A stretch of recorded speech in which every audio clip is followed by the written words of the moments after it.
ஒரு நண்பர் மூலமா ஒரு ப்ரொடியூசரை பார்த்து கதை சொல்ல போனேன்.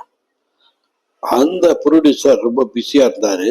அவர் சொன்னாரு, நீங்க கதை சொல்றது 1 மணி நேரம் ஆகும், அதெல்லாம் கேட்கறதுக்கு எனக்கு தயாரா இல்லை. 3 சீனு 3 சீனை சொல்ல வேண்டியது. எனக்கு பிடிச்சிருந்ததுனாக்கா நான் படம் எடுக்கிறேன். அந்த 3 சீன் என்னன்னா, ஒரு ஓப்பனிங், ஒரு இன்டர்வல், லாஸ்ட் கிளைமேக்ஸ் அப்படின்னாரு. நான் யோசனை பண்ணேன், நான் கொண்டு வந்த கதைக்கும் இவரு சொன்ன இதுக்கும் சரி வரல. இருந்தாலும் எப்பயாவது தக்க வச்சுக்கணுமே அப்படின்னு, சரி சார் நான் சொல்றேன்னு. ஓப்பனிங்கில் ஹீரோ பஸ் ஸ்டாப்ல நின்றுட்டு இருக்கான். திடீர்னு ஒரு பொண்ணு வந்தவ அவனை பார்த்து முறைச்சா.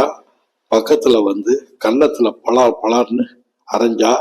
அவன் தலைமுடிய உழுகுனா, தள்ளி விட்டுட்டு அவுட் போயிட்டான். இது ஓப்பனிங் சார். மிடில் இன்டர்வல் சீன்ல ஹீரோயின் கட்டி அணைச்சிக்கிட்டு இருக்காங்க. ஹீரோயின் பக்கத்துல, அதாவது பின் பக்கத்துல அவங்க அம்மா அப்பா மற்ற உறவு முறை உள்ளவங்க அவளை பிடிச்சி அந்த அணைப்பிலேருந்து விடுவிக்க பார்க்குறாங்க. அதே மாரி ஹீரோ பக்கத்துல, பின் பக்கத்துல அவனுடைய அம்மா அப்பா அக்கா தங்கச்சிய பிரிக்க பார்க்குறாங்க. இந்த இடத்துல இடைவேளை சார். கிளைமேக்ஸில் கோர்ட்டில் 2 பேருக்கும் டைவர்ஸ் ஆயிடுது. 2 பேரும் தனித்தனியாக நீங்கள் பிரித்து உங்கள் வாழ்க்கையை நீங்கள் பார்த்துக்குங்க அப்படின்னு சொல்லி முடிக்கிறோம் சார். இதுக்குள்ள என்னென்ன கதைங்கிறது வரும்.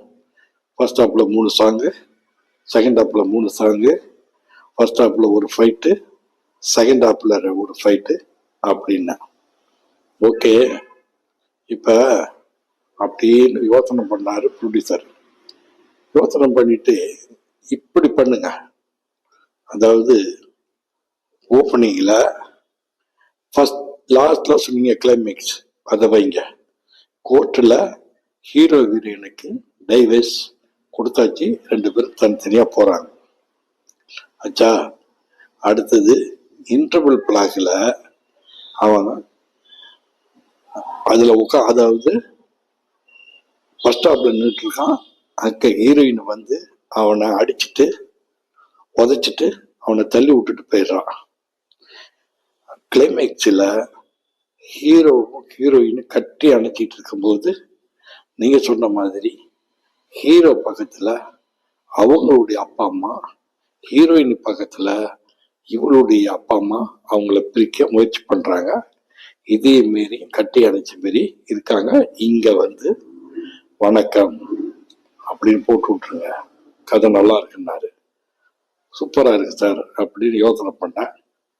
இந்த கதை உங்களுக்கு பிடிச்சிருந்ததுன்னா யாராச்சும் ப்ரொடியூசர்ஸ் இருந்தாக்க சொல்லுங்க. இப்படி ஒரு படத்தை அழகா எடுத்து உங்களுக்கு கொடுக்குறேன்.